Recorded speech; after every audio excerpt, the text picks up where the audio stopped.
Good evening, everyone. Welcome back to the channel. I'm Cult Cinema 83, and this is episode 23 already of the Cult Cinema podcast. How time flies. And as you can see, I'm joined once again by James from Poliziotteschì and Gialli Reviews. James, how have you been? How are you doing? I'm well. Yeah, I think this is our first podcast in the new year. Is that right? Yeah, I was just looking at it. I think the last one we did was in November, I believe. Okay. Like yeah, I think it was something, maybe October, somewhere like that. Yeah, around there. So yeah, it's. I'm excited to have you back. First of all, it's very late, but Happy New Year still. So Yeah, Happy New Year. Let's hope this year will be a great one. And yeah, it's very excited to do this with you. So before I announce the what we are going to talk about, I thought I'd start mix it up a bit, and usually I end the podcast with like a question or whatever. So I'll start this time with that one. Sure. I have two actually. First of all, how was your vacation? My vacation? Yeah, you came to Hawaii, right? Yeah, it was good. Yeah, I mean, that's kind of where people on the west coast of the U.S., where I'm based, like to go to just get some sunshine because I think we're pretty far north. I mean, I know you're pretty far north too in Europe. So it's like you just don't get very much sunshine when it's January in Seattle where I'm based. So so it's kind of like, you know, you want to get away for a week or something like that. So it's actually exactly what my family did. So Okay, well there you go. There you go. It's fun. Yeah, I mean, you know, California is far away for me, but I think Hawaii is probably undoable in terms of travel. I would have to take like 3 months off or whatever, probably. But it's no. But I mean, fair is fair. I mean, one of my favorite TV shows has been shot there. So you know, there you go. I love how Hawaii. I'm sure you know it. It's Lost. Okay. Yeah. Yeah, that was one of my favorite shows when I was a kid. You know, one of the best TV shows that has one of the worst endings. You know, it's just Yeah. like, yeah. We don't talk about the ending. No, we don't. Yeah. We don't talk about the ending. Yeah, absolutely. Yeah. So, but what I wanted to ask you is, like, because we talked about that in our Johnny Toe episode a while back. We talked a little bit about Godzilla -1. Are you excited for, like, because it's announced now, there's going to be a sequel. So are you excited about Godzilla? I think it's called Godzilla -0, I believe. Okay. Well, you are breaking news for me because I did not know that. I Oh. don't follow Godzilla news that closely. There you So go. assuming that the same people are involved, especially the creative forces, then I would definitely be excited to see what they come up with. Yeah. No, I've at least all the crew and the director is involved. Okay. They have yet to announce any of the cast, I believe. Sure. But I would be pretty shocked if like a lot of the main characters from the first one didn't return. That would just make sense, I guess. So, yeah, no, it's very exciting, and I've heard some rumors that like there is going to be a second monster in there. Okay. I mean, that would follow the kind of like logical how they've done it in the past, like add Mothra or something like that. Yeah. I just hope it's not like something cliche and like things we have seen before, like Rodan or whatever. Like, give me something new. Yeah. You know? I mean, I'm curious to see what they come up with. I feel like it'd be so easy to just go the familiar route, just because I mean, how many Godzilla films have there been? There's got to be close to 30 at this point. And I think from the original Japanese run, I think there are about like 25 or whatever. Okay. And that I'm not counting like the American Monsterverse with that. So you know, no, yeah, I'm actually quite excited about it because I love the first one. I love Godzilla -1. It's really great. So yeah, I mean, I think we have to wait until like November or whatever to get it. But you know, you know, I'd rather have they take their time with it and it's going to be good than like, you know, them rush through it and it's like, oh, this is not as good as the first one. So yeah. Absolutely. Yeah. So so there you go. Bit of a scoop for you then. I didn't know you didn't figured that yet, but there it is. Godzilla minus zero is coming. So but anyway, we're not talking about that here, because today's episode we are going back to Italian cinema, and we thought it would be fun to discuss Andrea Bianchi, who is I think we said this in our Bruno Mattei episode. It's like, if you look at like the sleaze of the Italian European cinema, there are probably three names. It's Joe D'Amato, Bruno Mattei, and Andrea Bianchi. I would say, though, that Andrea Bianchi is probably the least sleaziest of the three. Like, do you concur, or how do you look at that? I think that's probably right. I haven't done like my sleazy Mount Rushmore of Italian directors, so I'm not like 100% positive, but I think he's like the least prolific too, and kind of like worked in, kind of a variety of genres. But that sounds correct to me. Yeah. I think, he might not be the best director in the Euro Italian cinema.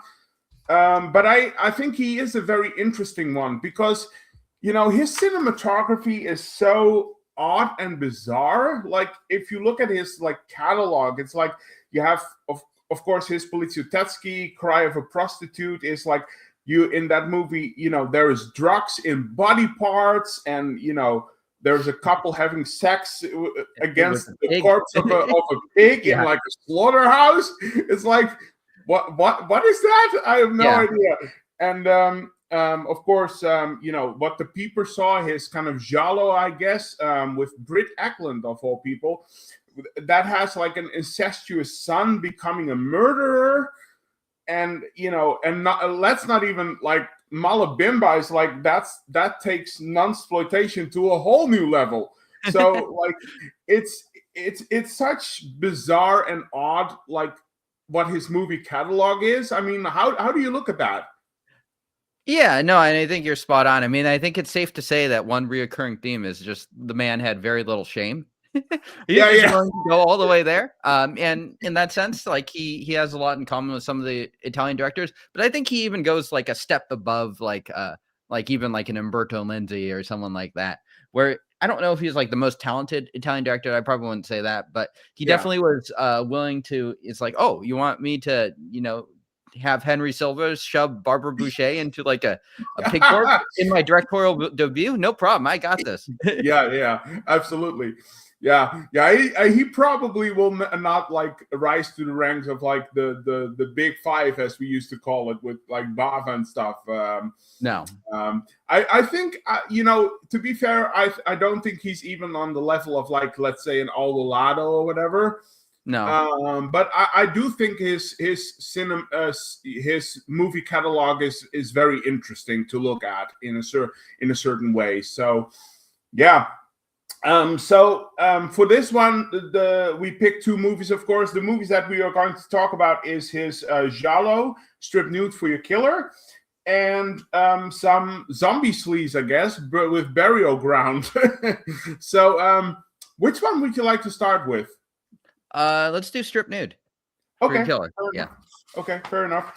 All right, so Strip Nude for Your Killer, released in 1975, so right at the peak of the Giallo, of course. Quick synopsis again, as usual. After a model dies during an abortion, a figure wearing a motorcycle helmet murders her doctor and then targets both models and photographers from the agency she belonged to. Like, what is it about all of these synopses that like spoil the whole movie? It's like I always try to find one that is like keeps it like somewhat spoiler free, but it's impossible for some reason. So it's kind of weird. But so Strip Nude for Your Killer. This is his Giallo, of course. I think his biggest Giallo that he did, and I think there is a lot to say about this one. So let's start, of course, from the top. Of course, I'll throw it over to you as a start. What are some of your general thoughts for Strip Nude for Your Killer? Yeah, I'm trying to think. I mean, in some ways, it has a lot of the Giallo tropes, but not all of them.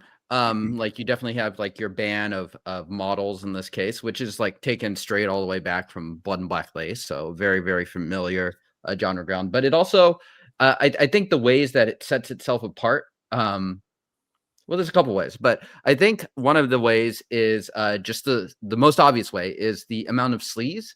And you know, it's been a while that since I've seen like a lot of Italian films, and so just like Oh, coming back and then immediately turning on Strip Nude for Your Kill, I was like, oh yeah, we're right back in it. And like yeah. the funky soundtrack plays, which I quite enjoy, and I'm like, okay, yeah, we're just diving straight off the deep end here as far as these films go. So yeah, it's definitely kind of more willing to just show a lot of nudity, not just female nudity too. We get some nice tighty whities there from the larger guy. So yeah, it's just and the way it ends too. Anyways, I'm getting too far ahead of myself here, but it's one that it's definitely not reinventing the Giallo, but it's taking it to No. some different places, and I like the different kind of twists it does to the different angles that it takes on kind of like approaching the genre tropes.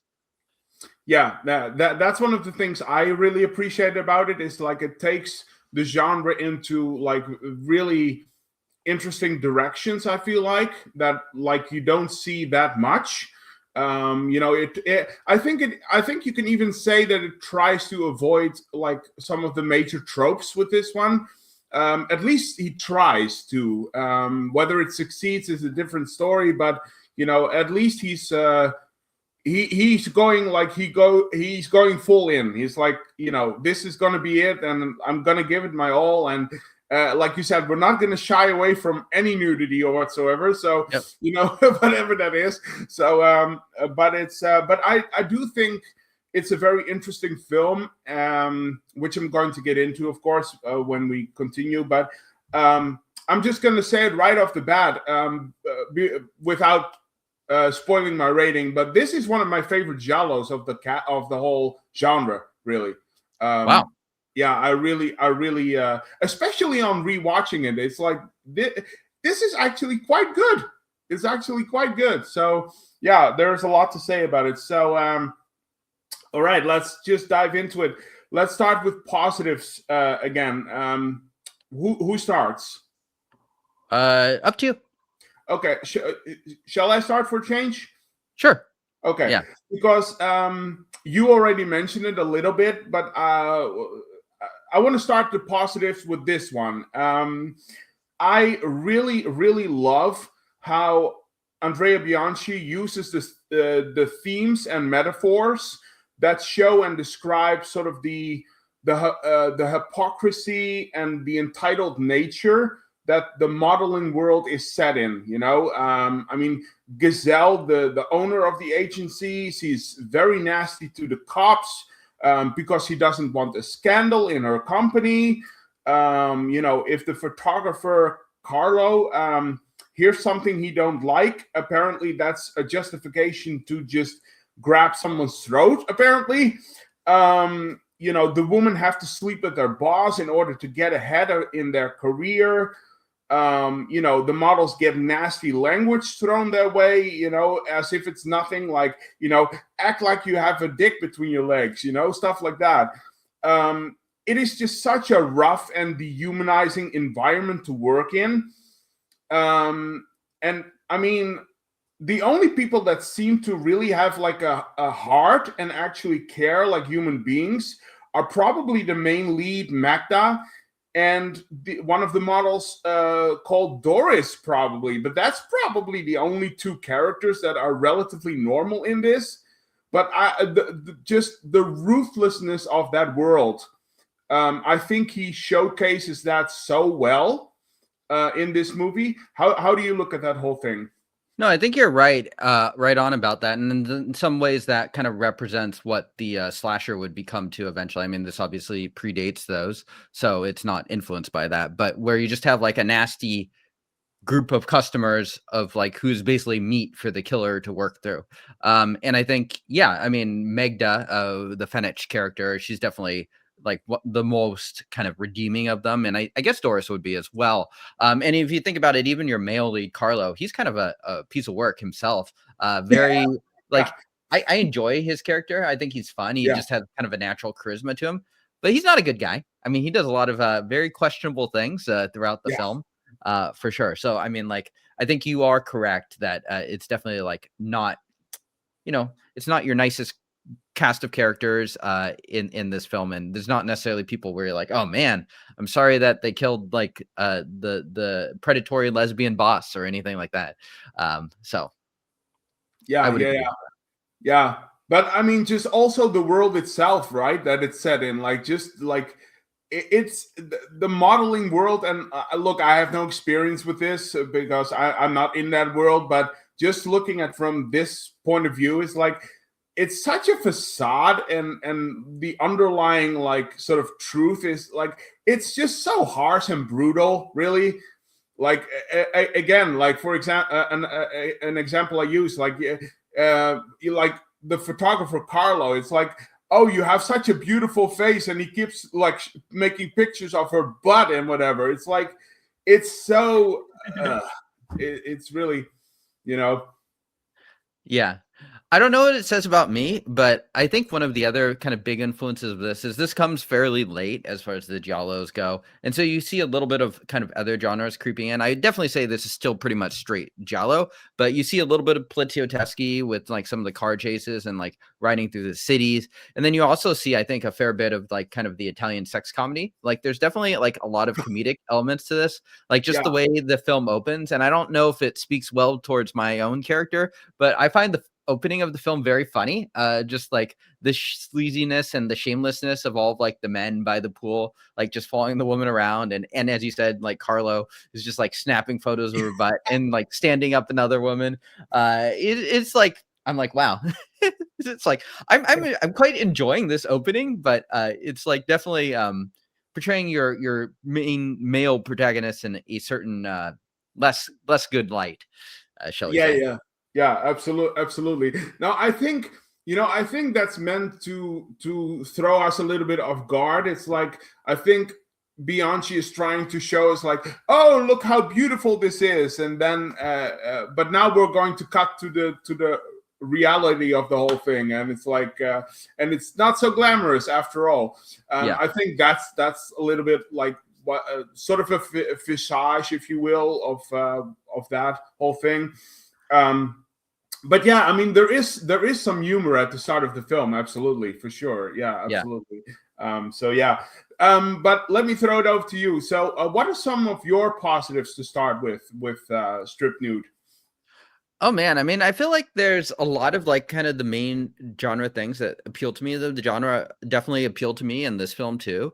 Like in terms of the cinematography, I think it's just straight up a well-made movie. I think the cinematographer was Franco Deli Colli, who's related to Tonino Deli Colli, who was another big kind of cinematographer at the time.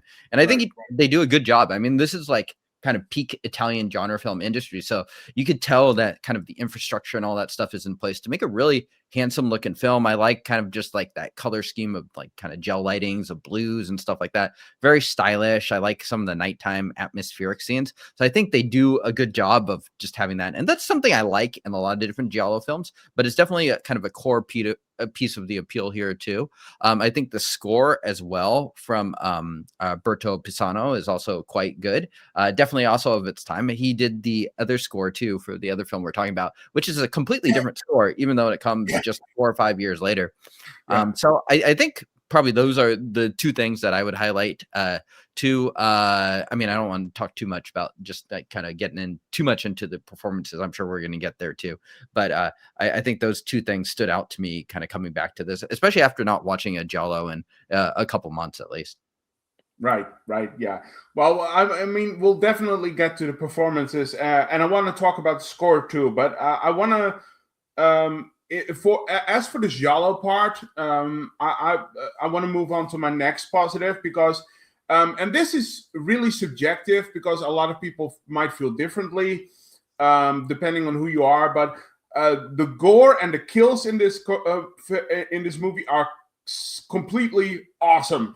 I mean, there are so many great makeup and practical effects in this one that are amazing. You know, you have the neck puncture, of course, of the doctor. That's a really brutal one. Maurizio, I think his name is Maurizio. Yeah, Maurizio. Yeah.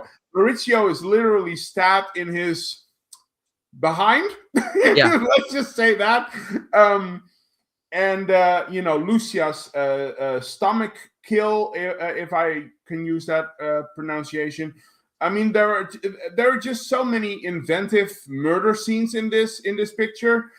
And some people might say it goes too far, in certain aspects. But being the gorehound that I am, some people, but not the two people on this podcast. I'll tell you that absolutely. Yeah. But just saying, some people might be turned off by that. But being the gorehound that I am, I love what Bianchi presents to us in this picture. How do you look at the kill set pieces and the gore and stuff? I think they're solid. I mean, I don't think they're quite like Argento level or anything like that, but I wouldn't expect that from this either. I mean, I think they're, that's probably one of the other kind of like core tenets of the genre that I neglected to mention kind of in the opening. But yeah, I think they're good. I mean, the killer design is a familiar one because they do that kind of motorcycle outfit. And I think another film we've talked about.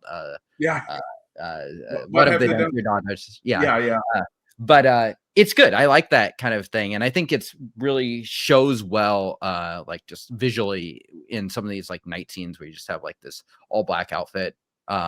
So yeah, I like all of the above. Yeah.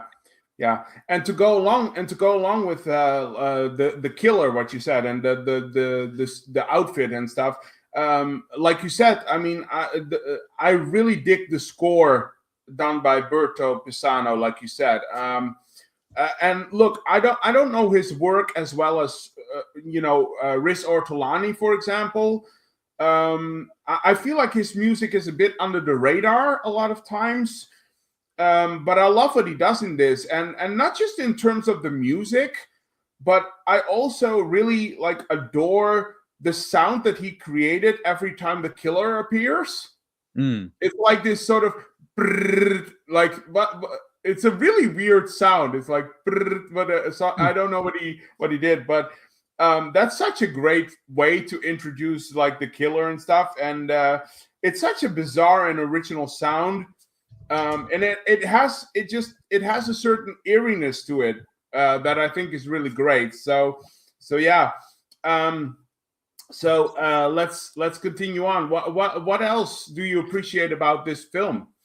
I think like for everyone just talks about the sleaze, but I think the suspense is well done too. I think about Maurizio kind of wandering around, like with the blow up doll and stuff. So you kind of mix that sex comedy with the sleaze and the suspense. But yeah, I found it. I think that's something I've seen this film 3 times. I think that's something that has struck me on every watch. It's like, oh, actually, this is like pretty competently done scenes in terms of how it's constructed and how it's shown. And you have those like awesome Italian 1970s interior settings, and then you just kind of wander around them and have like very suspenseful scenes. So yeah, I think that part of it is good too. Right. No, absolutely. I just, like you said, I think the cinematography is just very good as well. And you know what? It actually, on rewatching it this time, I was really, this took me like, I didn't notice this before apparently, but I was surprised by how many scenes were actually shot at night. I mean, there's a lot. Yeah. Yeah, there aren't like a lot of like daylight scenes in this Giallo, and I'm wondering, like, was that like a creative decision or of Bianchi? Because it does create a very different atmosphere that you normally wouldn't normally wouldn't expect from a Giallo, because a lot of Giallos have many like daytime scenes. So it's very I mean, the contrast is very interesting, the way that he decided to do that. I think that's a good observation. I think it definitely adds to just kind of the overall atmosphere of the film. Just kind of like, more shadows and more visual play that you can do just with like these dark settings. Yeah, absolutely. Moving to my next positive, and you said it already. We're gonna talk about it. I mean, the acting is great. It's the performances are wonderful in this, especially Edwige Fenech, who portrays Magda, of course, who is like I said, the more kind-hearted and graceful, but slightly naive fellow photographer. I feel like she is like, sometimes she wants to look the other way at certain things, especially when it comes to her like lover Carlo, which we'll get to, I'm sure. But her range of performances as an actress is just so. I mean, every movie that she's been in, she is killing it with her acting skills, and she is just so great to watch. I mean, I've said this many times, and I will say it again. I mean, not just the acting, but in my opinion, there are like two female actresses in the Italian European industry that are also absolutely stunning to look at. One of them is Nieves Navarro, also known as Susan Scott, of course. That's her artist name. But the other one has to be Edwige Fenech. I mean, those two female actresses, and just absolutely gorgeous woman. It's just such beautiful woman, and but both really great actresses as well. So, you know, how do you feel about Edwige Fenech as an actress? I think she's great. Yeah, I mean, obviously you mentioned she's gorgeous, but in this role, I think what strikes me too is it's quite a different role than probably the Giallo she's most well known for, like Strange Vice and Mrs. Ward, All the Colors of the Dark, the Martino ones, and in Your Vice in This Locked Room, she actually is a pretty different role in that than those other two too. But I feel like people really have it kind of ingrained in their memory, those two performances, and in this one, it's just very different. It's a lot more headstrong. It's less of like she's like the object of suspense and vulnerability throughout the film, like she is in the other two ones. So I like that it's just a very different role. It's interesting that that she would appear in such kind of a sleazy film that's not done by like produced by her husband at the time, Luciano Martino or something like that. I wonder, I'm slightly curious how she came to agree to do this, but I think that's one thing that definitely holds this film up pretty well, is you have someone of that kind of like gravitas appearing at the center of it, whereas something like Burial Ground, maybe a little bit less of that going on, a little less star power, I would say, in Burial Ground. But I think she's outstanding. She's welcome in any 1970s Giallo for sure.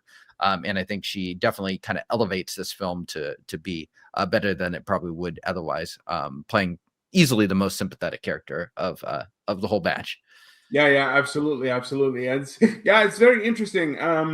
You know, this movie also came pretty late in her career, I believe. So maybe it was like, you know, well, I mean, I've done a lot. I've done so many things already. I might as well just do this. So I don't know what it was, but it's interesting. You mentioned Sergio Martino. A bit of a sidetrack here, because I recently rewatched your top list of like Sergio Martino Giallos. I noticed the one you don't have in there, correct me if I'm wrong, but I believe the one you don't have in there is Your Vice is a Locked Room and Only I Have the Key. Do you not consider that a Giallo? I do. Let me load up my list. It's been a while. Maybe I'm wrong, but I correct me if I'm wrong, but I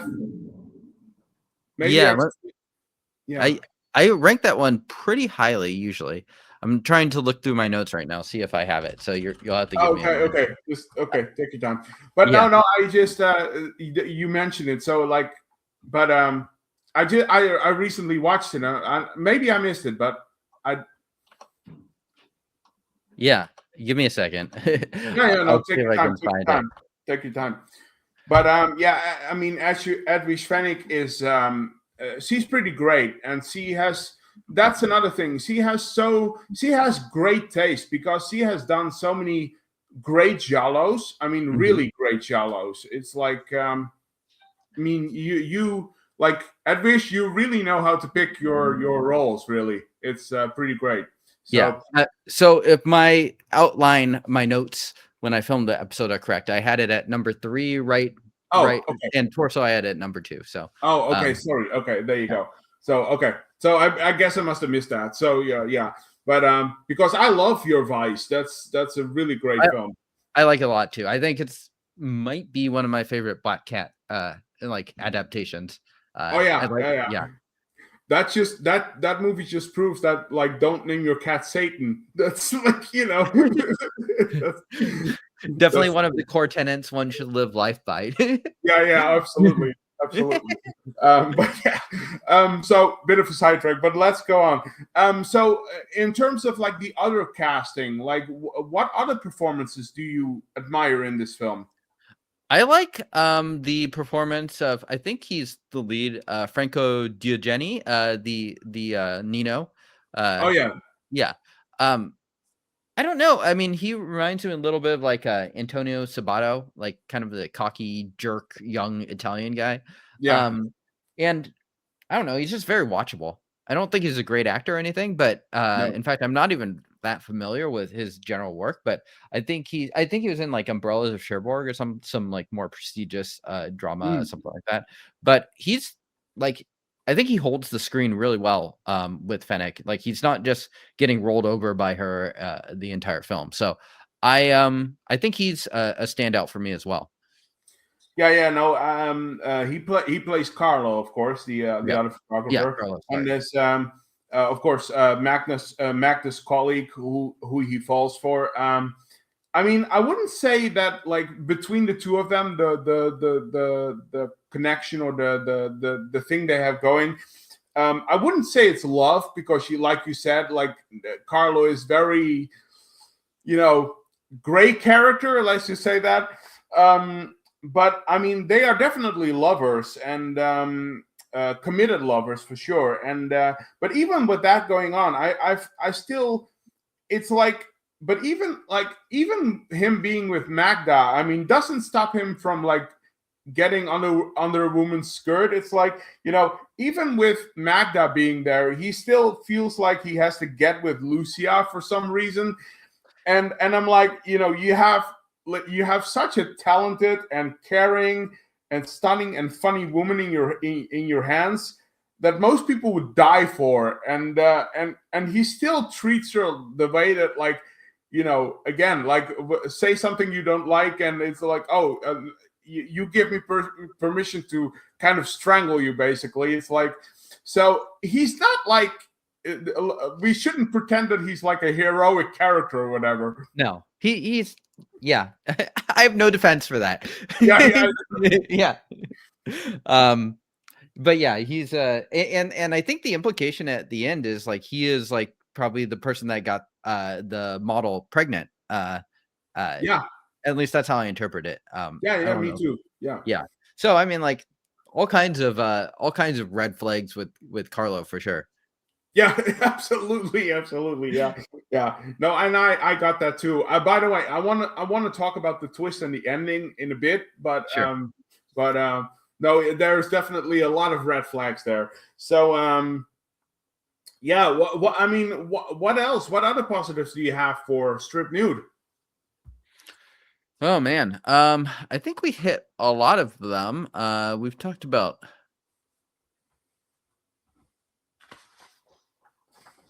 I thought the driving scene was kind of cool with Maurizio and stuff. I wouldn't say it was like my absolute favorite scene, but I think it was kind of a interesting toss in with Maurizio and Doris. Oh yeah, Doris. Yeah. Yeah. And that's kind of just a weird scene in general with those two, where Maurizio attempts rape basically, and kind of turns into like this tragic comic scene. I didn't hate it, but it was it's not a scene you see in every Giallo. No, it's a bit bizarre, but that's what I mean when I say that Doris is probably the second, like, best character in this role, because it's attempted rape, of course, but then when it's like, when he's of course revealed that he's impotent and stuff, it's like she kind of feels sorry for him, and she sort of like let's just let it go. It's almost like she forgives him for trying rape or whatever.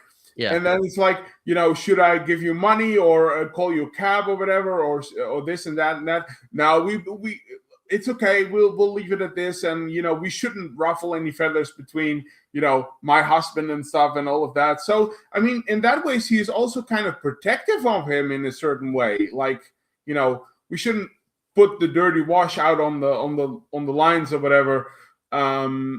So I think Doris is played by Erna Schurer, of course. But that's what I mean with Doris is probably the best character of the second of this movie, is because even with attempted rape, she still forgives the guy, and she's still like sympathetic towards him or something.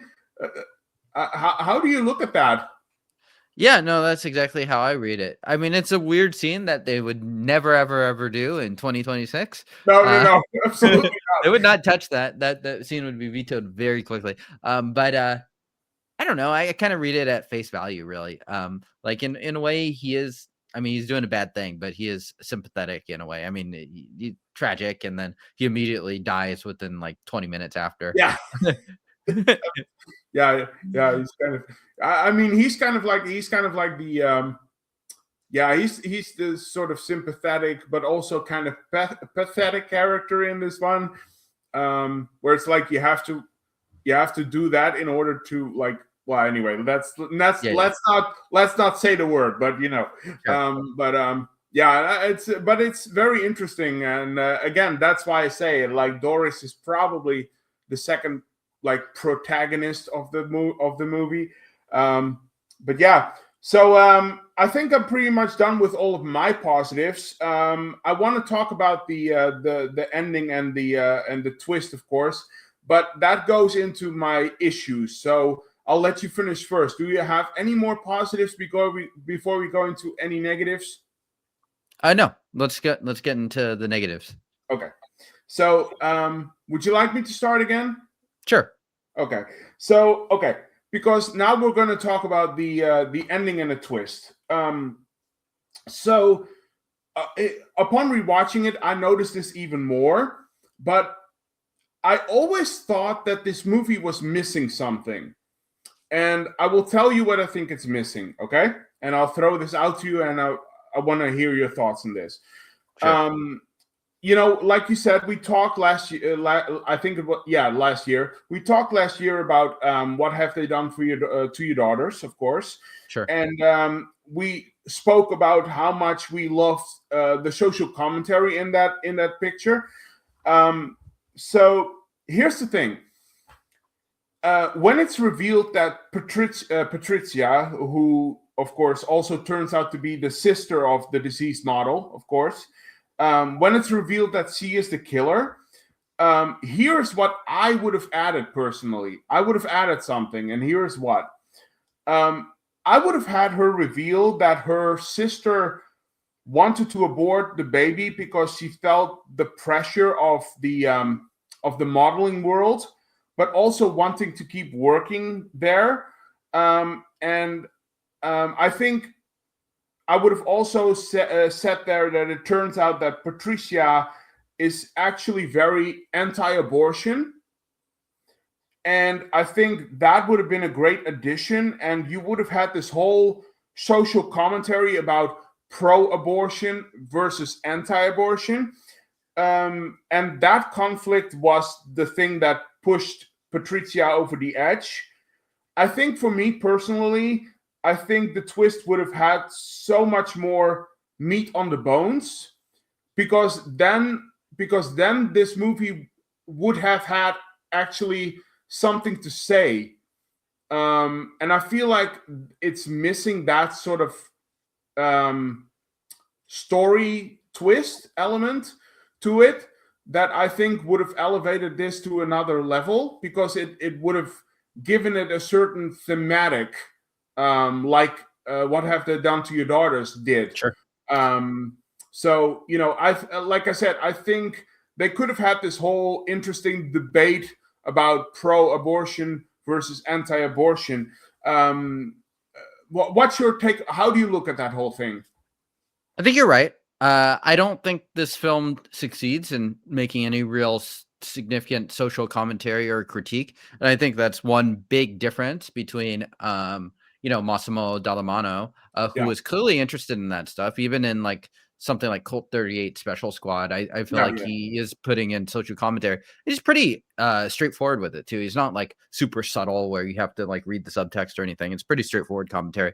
And someone like Bianchi, who I think was mostly just trying to make an entertaining film, and in the end, I mean, like, rather than that explanation, which would have made complete sense, by the way, he goes for the incest. He implies the incestuous lesbian angle, yeah, which yeah. is, which is, something else. I mean, I mean, he's leaning into kind of that sleazy reputation that we talked about later. So I think you are correct. It would have made more of a statement.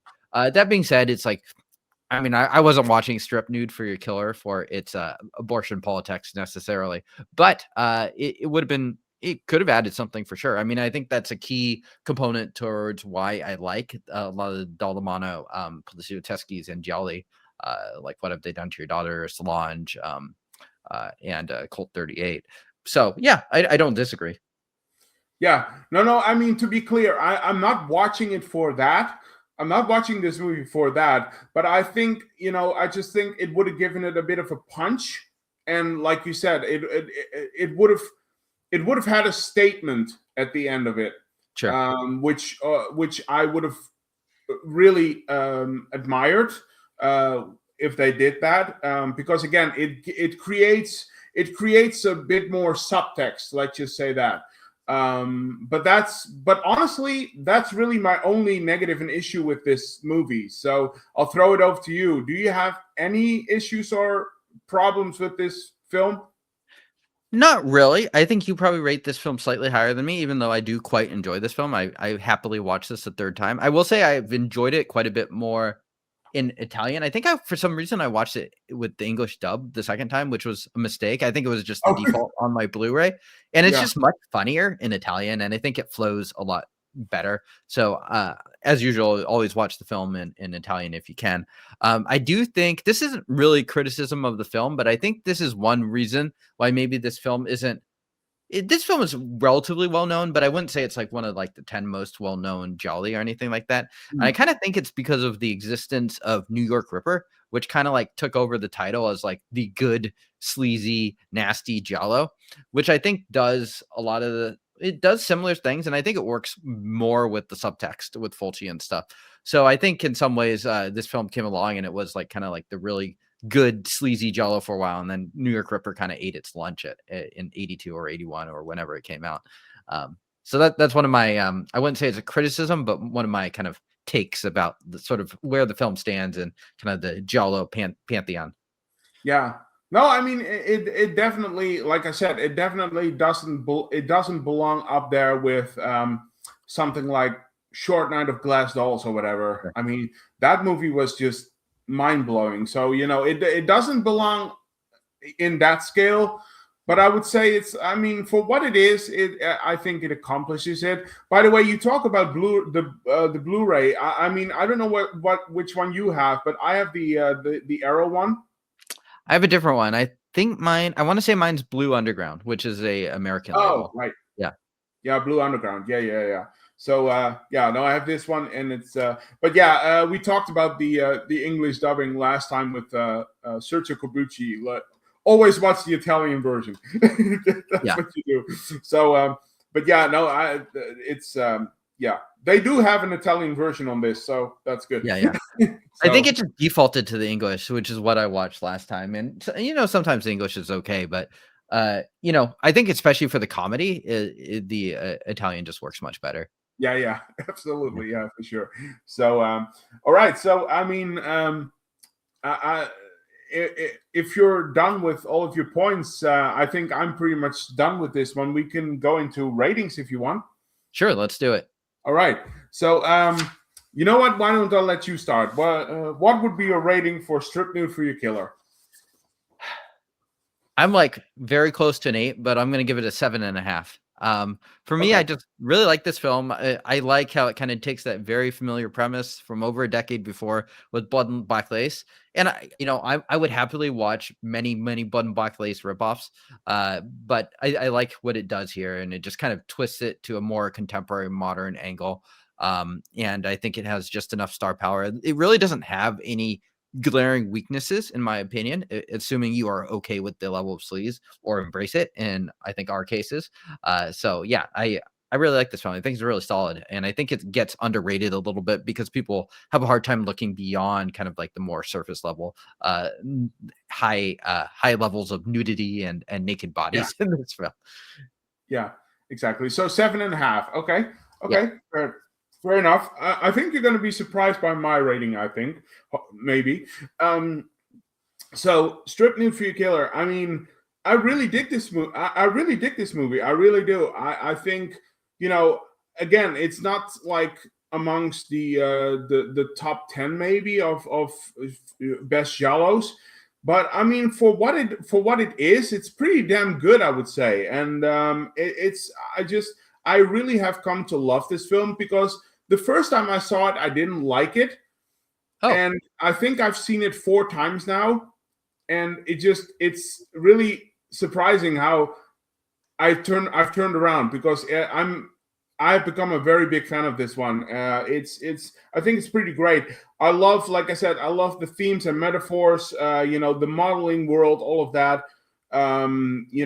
It's just, I think it's, in terms of atmosphere, it does exactly what a Giallo has to do.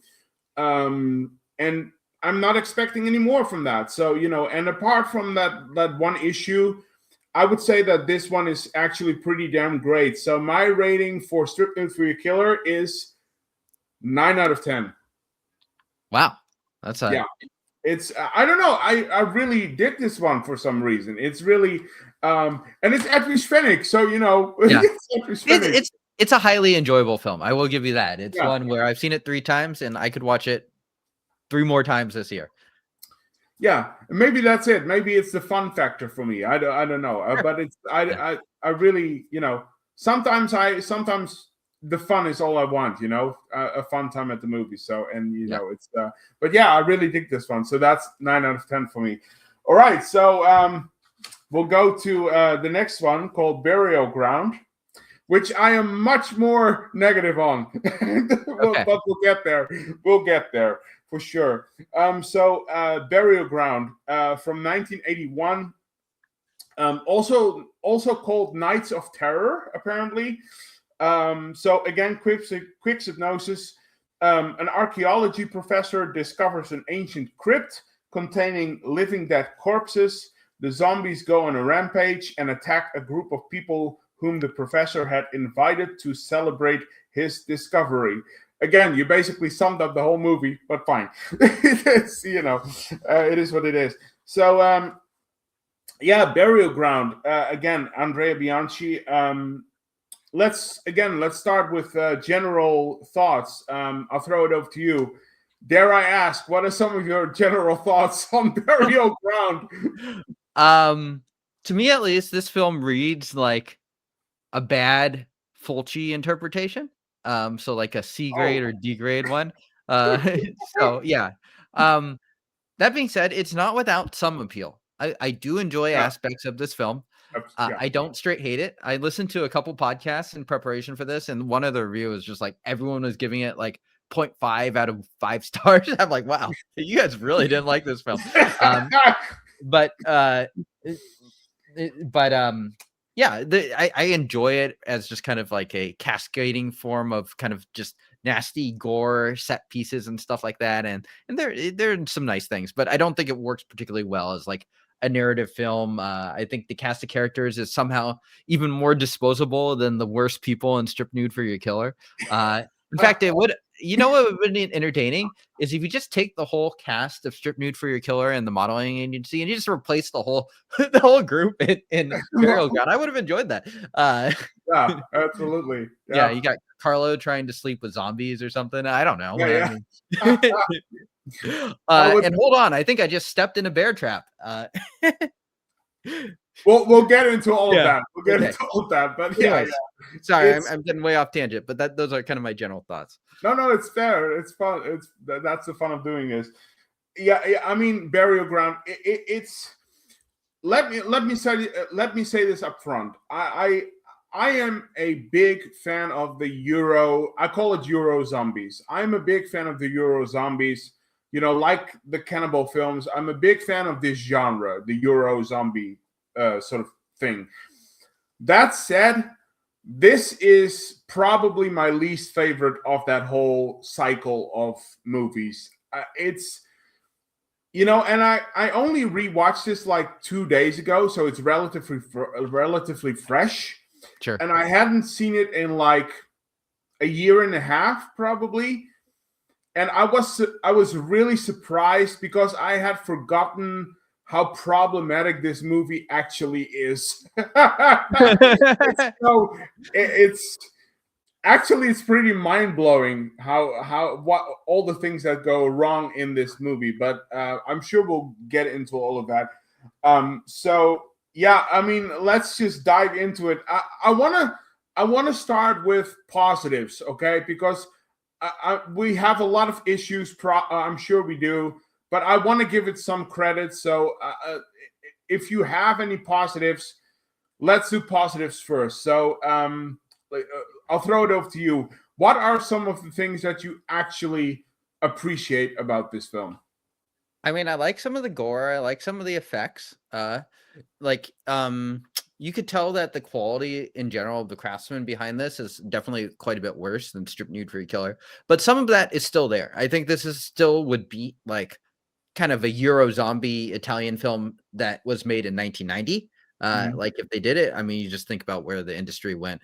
The setting is also cool. Give me that kind of European Gothic mansion any day, and I think it works pretty well for a film like this. And the score is fine. I'm not going to say it's my favorite. I like his score in Strip Nude for Your Killer much more. Yeah, but it's fun enough. It kind of leans more into that 80s electro thing going on. Yeah, so those are just some really quick bullet points of things that I like about the film. Okay. Yeah, not love. Let's just say that Yes. not love. But to go along with that, I wanna add to that because I want to start with this. I really adore the way that these zombies look. And not just with this film, but with the whole Euro zombie cycle in general. I mean, I love the zombies in Romero's films as well, but in my opinion, they don't really look like living corpses for most of the time. You know, they tend to have like this blue skin-like affliction. But apart from that, they just look like regular people, kind of. The Euro zombies feel very old. You know, they are rotting away. They have worms in their eye sockets, and you know, if you stab them, they leak guts and dirt and maggots, and just they feel dusty, and there is just a quality about them that is so disgusting. So I always want to praise the design of the zombies because they look so awesome. It's so great. And to go along with that, like you said, I think the gore works pretty well in this one too.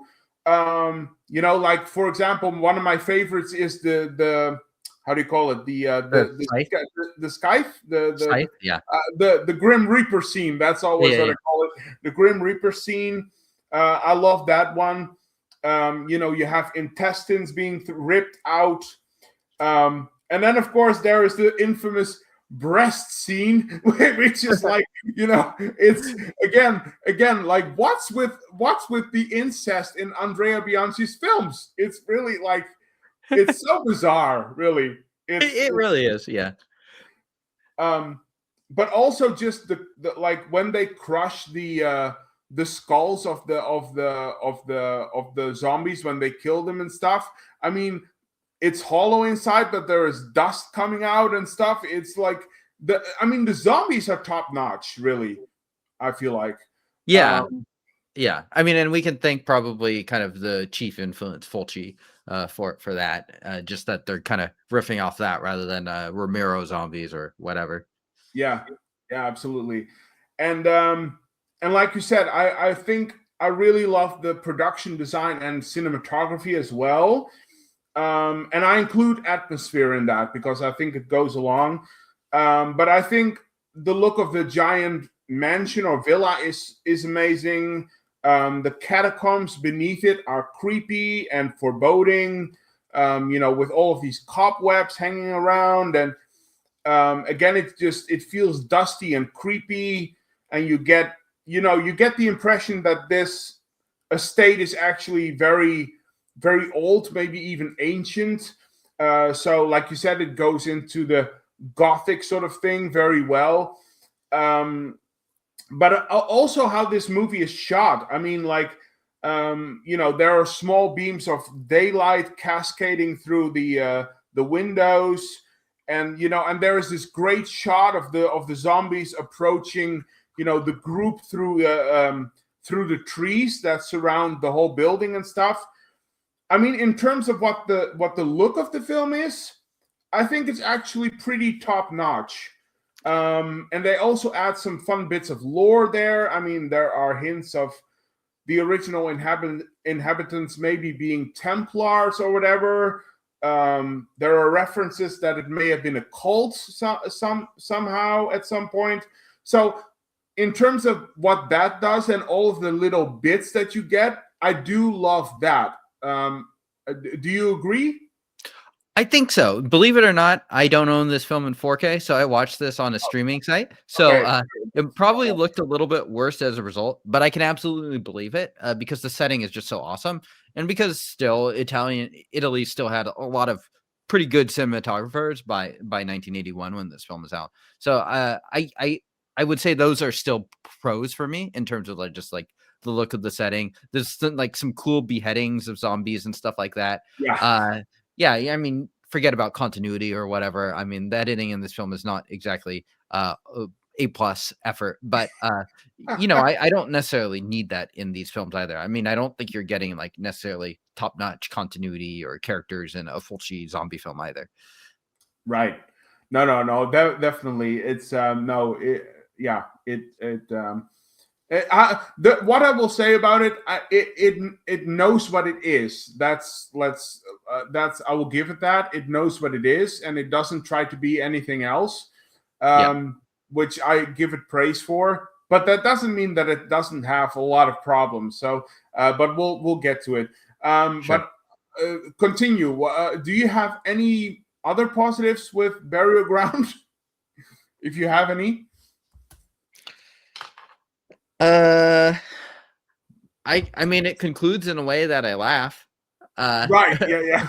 I kind of like the scene also with like all the monks where they go in and like I mean, you could see it coming for sure if you've seen as many of these as either of us have. But but I enjoy kind of the visuals of just like all of the different zombies. I mean, whenever you have zombies on screen, it does pretty well. Whenever you have characters talking, it does a lot less well.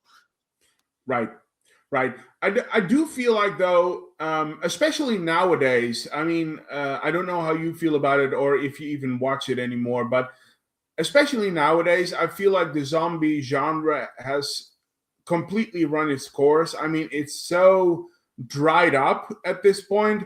I think, like, I try to watch them. I mean, recently I watched like 28 Years Later, and it doesn't do anything for me anymore. It's just like it's dried up. Yeah, I haven't seen it, and I haven't seen anything too recently either. I never was a big fan of The Walking Dead anyway, so okay.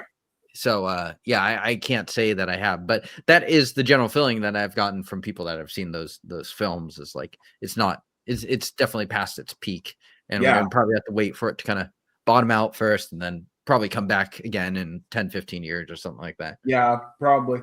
Because it's funny you say The Walking Dead. I mean, The Walking Dead has been my favorite TV show for like 10 years. Oh, okay. Yeah. I really love that show. But also with that, it has become something completely different now, where it's like, you know what, and that's one thing you can't blame this movie for. One thing that I always despise with the zombie genre is, and The Walking Dead did this in its last years, is like every single character has plot armor the size of a force field. No one is ever at any risk, and no one can be harmed in any way. So it takes the risk completely out of the movie or out of the show. Okay. And it's just like there is no like emotional weight, because like it used to be where like no one is safe and like, oh, who's gonna die this week and stuff. And eventually it's like, oh, I mean, I know these people are gonna survive throughout. It's like, why am I even watching? It's really anyway. You know, come to think of it, now that you got me thinking about the zombie genre in general, and not to go too off the topic, but I mean, I feel like a lot of the stuff that is considered good by horror people has come from Asia more recently. Like obviously A Train to Busan from about a decade ago, but also the Taiwanese one that came out a few years back, The Sadness. That was, I suspect for any gore person, that's pretty solid film at the bare minimum. Oh, have you seen The Sadness? Oh yeah, I quite enjoy it. I've been to Taipei multiple times. Okay. So it's fun to just go there, and because I'm somewhat familiar with kind of like the feel of the city and stuff. So I do. That one's a good one. Oh yeah, no, I really loved it. But again, that's a movie that does it differently, you know. Yeah. And I actually quite enjoyed Train to Busan as well. I think I like The Sadness more, because it feels more original. It's the harder film. I feel like A Train to Busan is like the more commercialized, more mainstream of the films. I mean, I like them both. I'd probably pick The Sadness as well if I had to choose.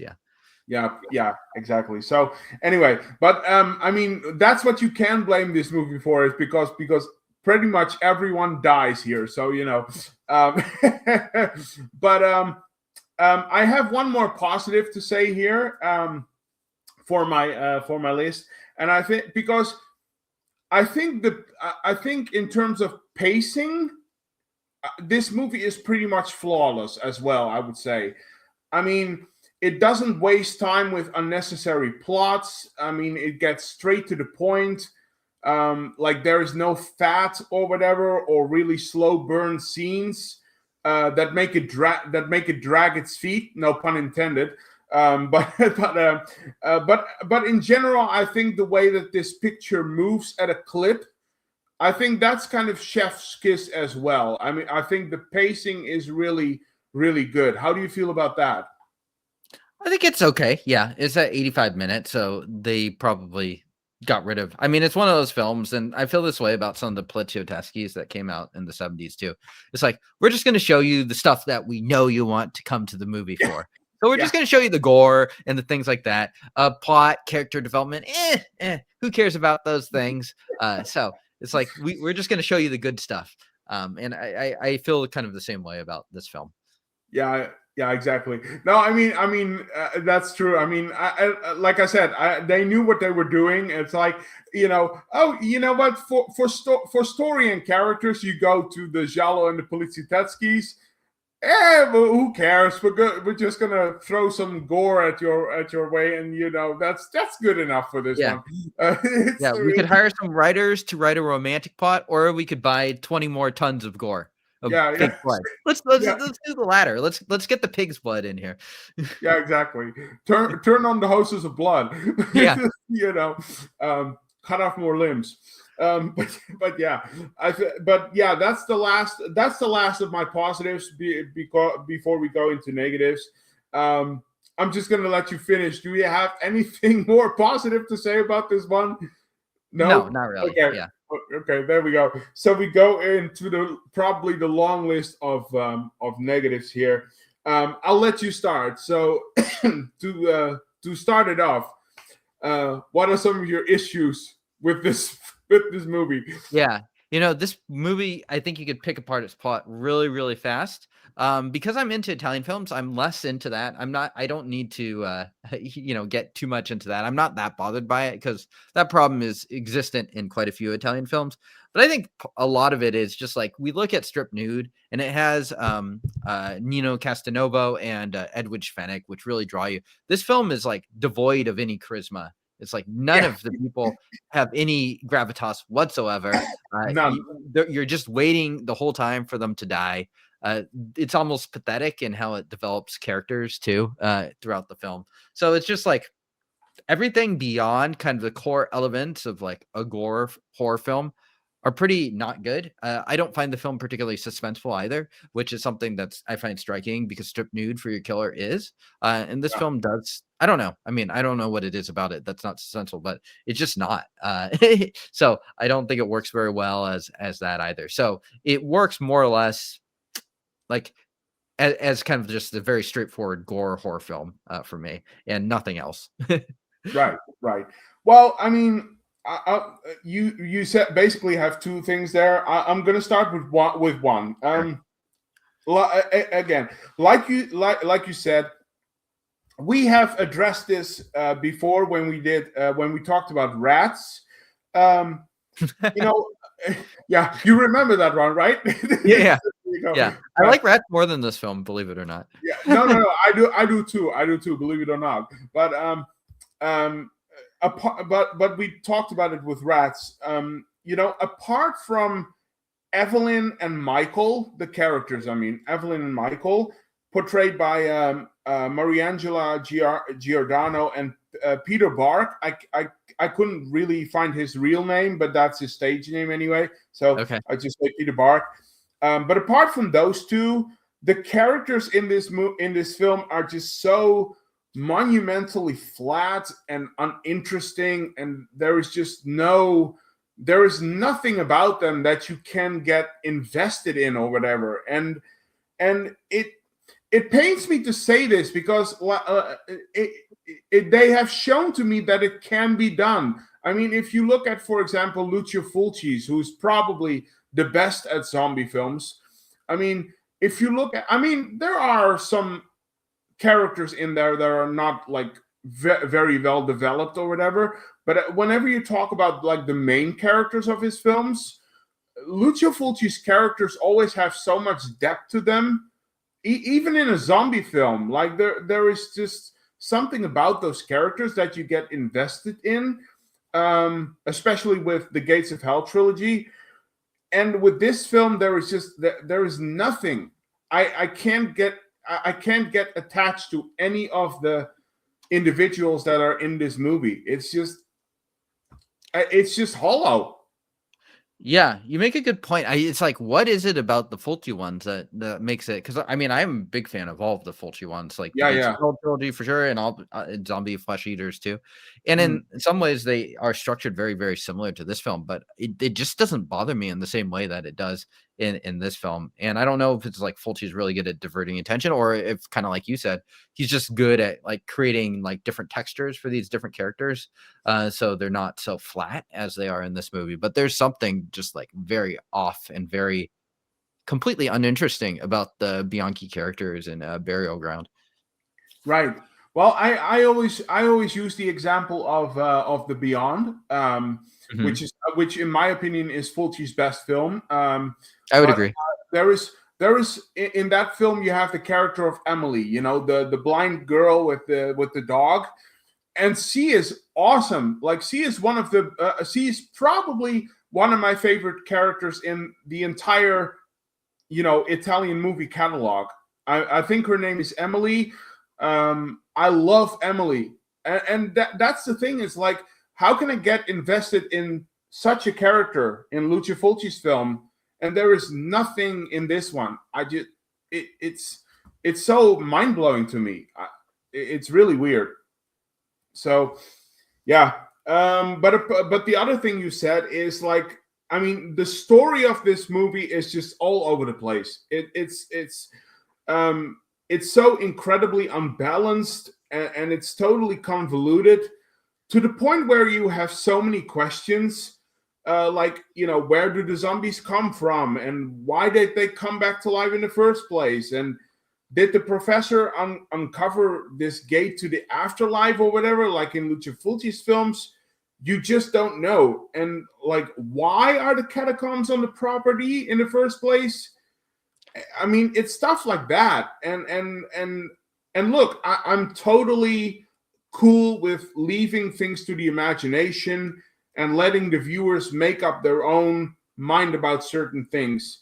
But there needs to be something of a narrative. Yeah.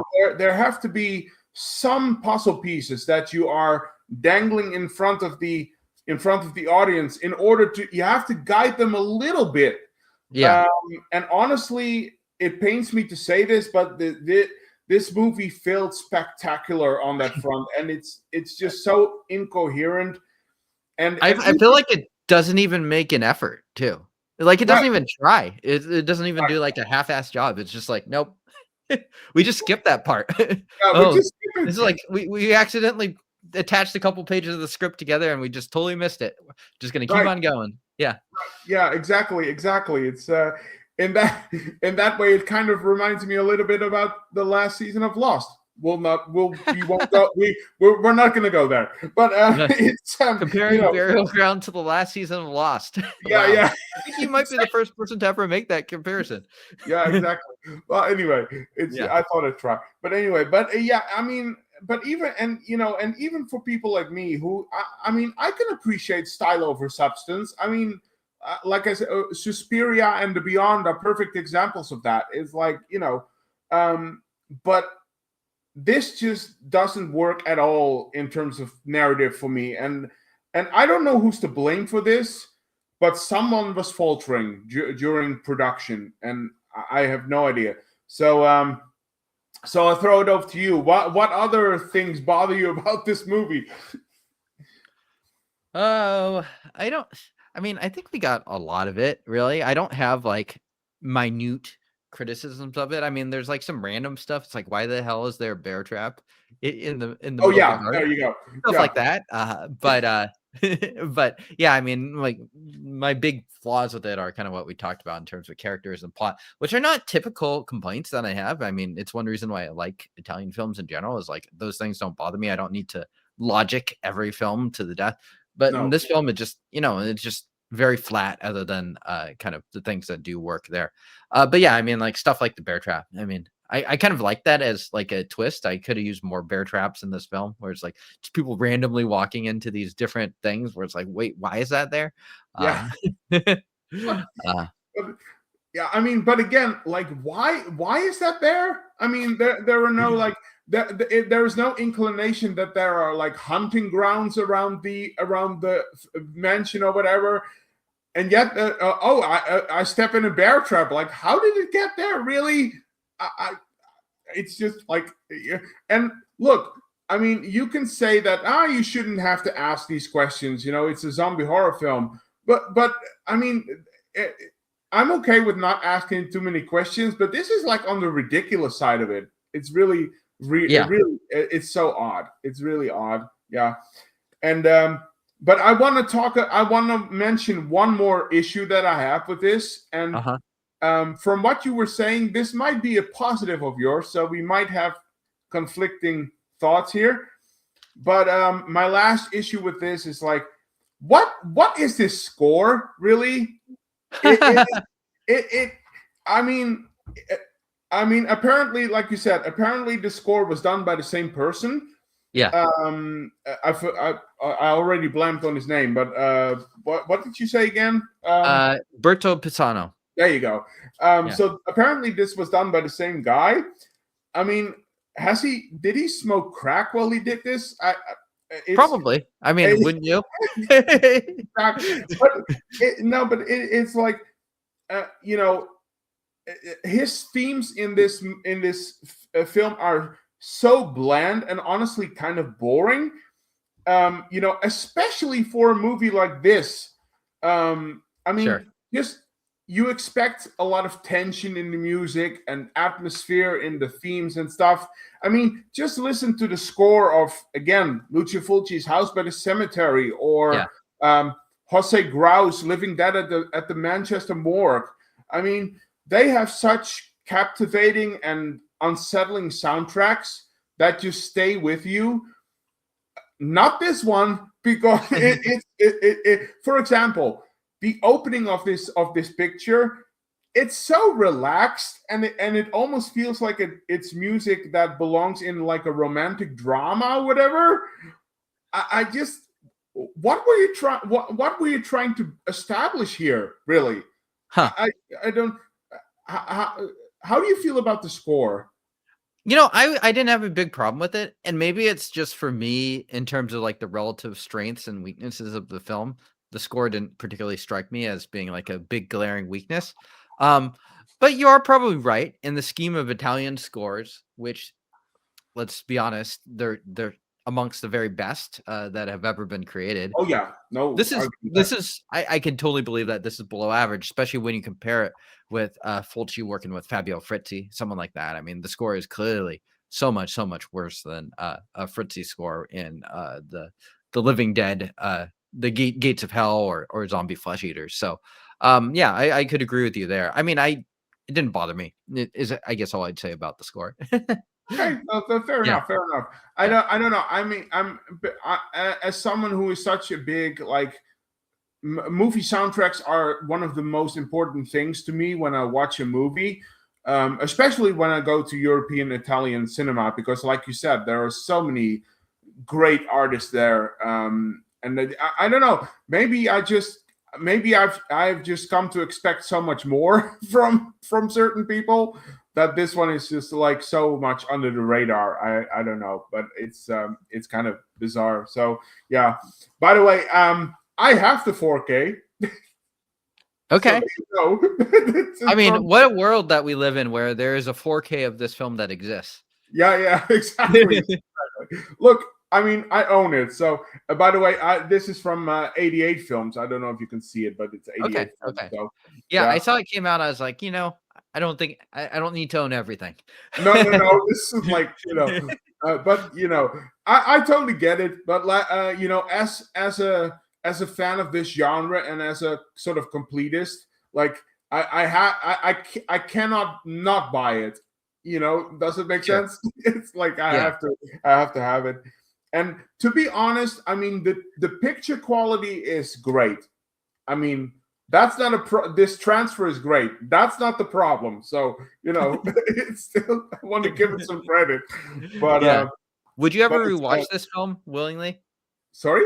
Would you ever rewatch this film?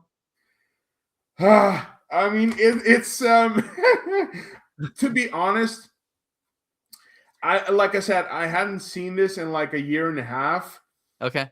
And before that, I think I've seen this movie about 4 times, maybe. Oh, that's quite a bit. Yeah, that's quite a bit. I don't know. I keep going back to it, hoping to find something. I will say I enjoyed this film a lot better the second time, just because I knew what it wasn't. Yeah, exactly. Yeah. And some people rate this film weirdly kind of highly, which I like Strip Nude just much better than this film, if I'm being honest. But I almost always take a Giallo versus like 5 years later Italian horror. Yeah, no, totally. Yeah, no, exactly. Well, I mean, that's interesting. The reason I keep going back to this is like I keep hoping to find something. Because of like how can it be so disappointed in this movie? I don't know. I guess every watch I expect them to prove me wrong or whatever. It's kind of like maybe it's like a false dream or whatever. I don't know. But upon rewatching it again, I rewatched this like last Saturday or whatever. But I was like, no, it's. Yeah, it's just what it is. But I own it anyway. So yeah. I mean, I think I'm pretty much done with my with all my issues. Did you have anything more to say on Burial Ground? No. Okay. I think we covered it. Yeah. We ran through that relatively quickly then. All right. So I guess it's the time where we're going to ratings. You know what? Why don't you start? What's your rating for Burial Ground? 5 out of 10. It's not a terrible time. And in fact, I think this would be kind of fun to watch. Like if I saw it with you or with like other like-minded people, it could be a fun, just like kind of communal watch. But yeah, it's not a good movie though. Oh no! It's not a good movie. Absolutely not. Well, I mean, I shouldn't. I don't think it's like you said. A lot of people hate this or rate this very low.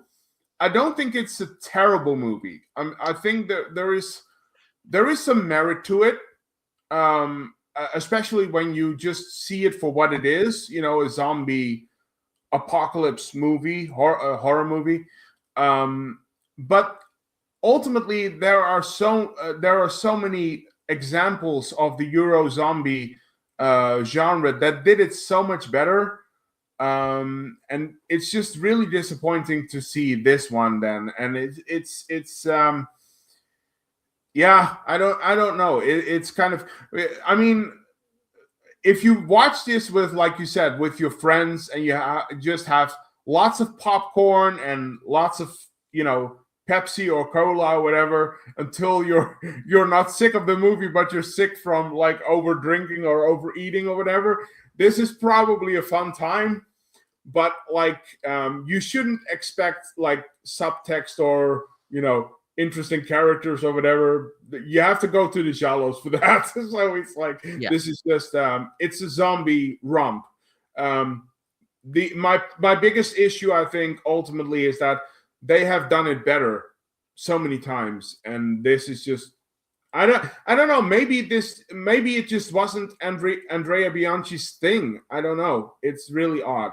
But so yeah, when it comes to my rating, I think I was contemplating between 4.5 and 5 out of 10. So I think I will join you, and I will give it a 5 out of 10, just because it is, if you look at it the right way, you can have fun with it. And you just have to be in the right mindset for it. And don't expect anything from like the Giallo or Poliziotteschii or whatever. Just see it for what it is. And then I think then you can have fun with it. So I will give it a 5 out of 10. That's my rating for Burial Ground. I think that's fair. Yeah. So it's and it pains me to say that, because I love the genre, but you know, I have to be honest. This just isn't that good. So yeah, I'll be honest. I wasn't sure we were going to come in. I was like, oh, maybe you love Burial Ground, and we'll have to have an argument about this. But in the end, we're actually pretty similar on this film. Well, I'm with all the episodes that we've done so far, I'm surprised at like how close we are with our ratings. Yeah, because when you suggested this, I was like, well, I really like Strip Nude, but Burial Ground, don't know about that one. Yeah. And no, yeah, like, yeah. And yeah, like you said, I actually, this is almost sounding blasphemous, but I actually prefer Rats over this. So like, you know, no, I do too. Yeah. Yeah. Give me all the Rats. I mean, yeah, exactly. So yeah, I mean, those were the films that we were going to talk about. I won't bother you with a question anymore, because we already did that. Just like as a last thing, just posing this, would you recommend Andrea Bianchi's movies to anyone? You know, in terms of like, if you compare it to Dario Argento or Aldo Lado or whatever, would you actually recommend Andrea Bianchi's films to people? Very special people that have very peculiar tastes, somewhat similar to me. I honestly have a hard time seeing myself recommend Burial Ground to anyone. But Strip Nude for Your Killer, I think, has quite a bit of appeal, especially if you share kind of a similar sense of humor to myself. So I can think of a few friends that I would happily watch Strip Nude for Your Killer with. But Burial Ground a little bit less so. I think Cry of a Prostitute I see more similar on the same ground as Strip Nude for Your Killer. I think that one has some decent genre appeal. I've only seen that film once, but I did quite enjoy it when I did watch it. So for me, at least, that's kind of how I see the Bianchi filmography. Right. Well, I mean, Cry for a Prostitute. By the way, where is that Blu-ray really? I mean, the Polizioteschi, I think people must just not buy the Blu-rays because you release this, but you don't give me Cry for a Prostitute. What is that? The horror fan base is just stronger than I think the Italian crime ones for whatever reason. There's a lot of good Italian crime films that have not seen Blu-ray release. I feel like no, but I mean, we are in the high times of physical media, so you know we'll see where it goes. Hopefully, we'll get a lot more. But yeah, I mean, in Andrea Bianchi's movies, I mean, I don't say this a lot, but I think it is really an acquired taste. I mean, we love it, but you know, it's because we are, you know, like you said, we are gore hound and we love a bit of sleaze and stuff. Yeah. But I think out of all of the Italian directors and stuff, this is probably the most like acquired taste you would have, because you know he's just so blatant with nudity and violence, and there is not very often there is not a lot of subtext there. So and it's really bizarre and odd, and there was almost like a, especially if you look at, like, for example, Burial Ground or whatever, or there is almost a certain psychedelic nature to it, where it's like, this can't be real what you're watching. It's like, you know, something like that. So yeah, it's a bit of an acquired taste. I would probably recommend Strip Nude for Your Killer more than Burial Ground. I mean, Burial Ground, do I really want to put people through that? It's like, I don't know. Yeah. I think Bianchi in general is kind of like more of an intermediate Italian director, where once you go through the first level, then maybe you check out some of his films. Yeah, exactly. Yeah. So I think we're pretty much done with everything we were going to talk about. So I think it's probably time we close this off. Before we actually close it off, where can people find you, James? You can find me on the YouTube channel, Italian Polizioteschi and Gialli Reviews. And subscribe, do all that stuff. There you go. Subscribe to his channel, give him a like, because again, the videos that you do are really great to see. So you know, great quality. So yeah. So subscribe and give him a like and all of that stuff. So anyway, with all of that down, I think it's time we close this one off. As usual, everyone, thank you all for watching and listening. We'll be back with more videos as soon as possible, of course. Stay safe and healthy as always. James, thank you for being here again, the first time of this year. And maybe later in the year we'll do more, but we'll see. But it's been great to have you here for this one. So thank you for coming on. Again, stay safe and healthy as always. Have a good weekend, everyone. And I will see and talk to everyone very, very soon. So with that out of the way, I will say goodbye. Bye, everyone. And James, thank you. Yep, thank you. It was See a lot later. of fun. We'll chat. Bye-bye. Yep. See ya. Bye.